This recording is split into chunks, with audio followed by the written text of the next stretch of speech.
Hello friends, welcome back. അപ്പോൾ എന്തൊക്കെയുണ്ട് വിശേഷങ്ങളൊക്കെ? ഇന്ന് ഞാൻ വന്നിട്ടുള്ളത് ഒരു സ്പെഷ്യൽ കൂന്തൽ റോസ്റ്റിൻ്റെ റെസിപ്പിയുമായിട്ടാണ്. അപ്പോൾ എല്ലാവരും വീഡിയോ കണ്ടു നോക്കൂ. നിങ്ങൾക്ക് ഇഷ്ടപ്പെട്ടാൽ ലൈക്ക് ചെയ്യാനും ഷെയർ ചെയ്യാനും അതുപോലെ ചാനൽ സബ്സ്ക്രൈബ് ചെയ്യാനും മറക്കരുത്. അപ്പോൾ നമുക്ക് നമ്മുടെ റെസിപ്പിയിലേക്ക് പോവാം. ആവശ്യത്തിന് വെളിച്ചെണ്ണയാണ് നമ്മൾ പാചകം ചെയ്യുന്നത്. എത്ര സ്പൂൺ ഉണ്ടാവും? ഒരു 3 ടേബിൾ സ്പൂണോളം അല്ലേ? ഒരു 3 അല്ലെങ്കിൽ ഒരു 4 ടേബിൾ സ്പൂൺ വെളിച്ചെണ്ണ ഒഴിച്ചിട്ടുണ്ട്. പാന് ചൂടായിക്കൊണ്ടിരിക്കുകയാണ്. ഇപ്പോഴും നല്ലവണ്ണം എണ്ണ ചൂടാവണം. ഇതിപ്പോ ഇഞ്ചിയാണ് ചേർക്കുന്നത്. ഇഞ്ചി ചതച്ചത് 1 സ്പൂൺ ഇഞ്ചി ചതച്ചത് അല്ലേ? പിന്നെ വരുന്നത് വെളുത്തുള്ളിയാണ് ചതച്ചത് വരുന്നത്. ഇതൊന്ന് നല്ലവണ്ണം ഒന്ന് ഇളക്കി കൊടുക്കുക. ഒന്ന് നല്ല രീതിയിൽ വാടി വന്നതിന് ശേഷം പച്ചമുളകാണിത്. പച്ചമുളക് ഇട്ട് കൊടുക്കുക. ഒരു 3 പച്ചമുളക് അല്ലേ? കീറിയെടുത്ത 3 പച്ചമുളക്. പിന്നെ വരുന്ന കുറച്ച് കറിവേപ്പില ഇട്ട് കൊടുക്കുക. ഇതിപ്പോ നല്ല വെള്ളം ഒന്ന് വാടി വന്നിട്ടുണ്ട് എല്ലാം. ഇതിലോട്ട് പിന്നെ സവാള, ഒരു 3 സവാളയാണ് ഇതില്. 3 സവാള നമ്മൾ ഇതിലോട്ട് ഇടാം.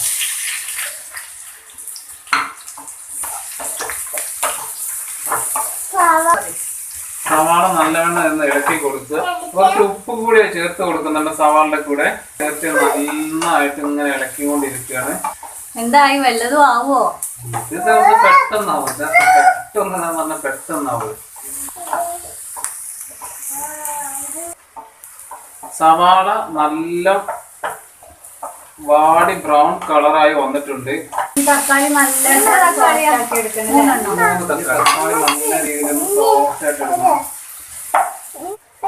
നമുക്കൊരു 5 മിനിറ്റ് ഈ തക്കാളി ഒന്ന് വാട്ടിയെടുക്കാനുള്ള സമയം എടുക്കും. അപ്പൊ ഇതൊന്ന് അടച്ചു വെക്കാം.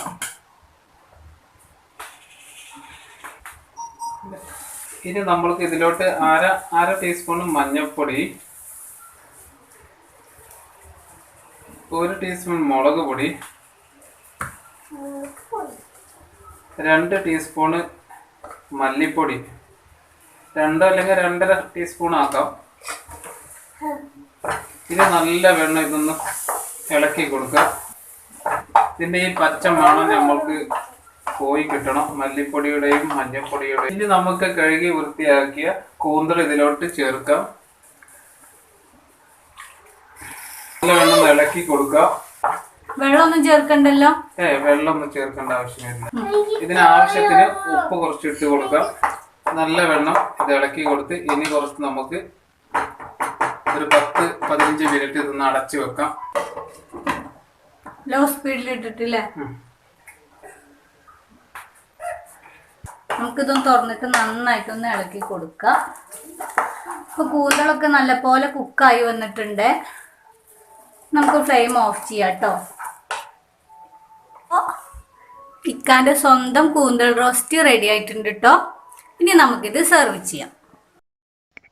അപ്പോൾ വീഡിയോ ഇഷ്ടപ്പെട്ടിട്ടുണ്ടെങ്കിൽ ലൈക്ക് ചെയ്യാനും ഷെയർ ചെയ്യാനും അതുപോലെ സബ്സ്ക്രൈബ് ചെയ്യാനും മറക്കരുത്. താങ്ക്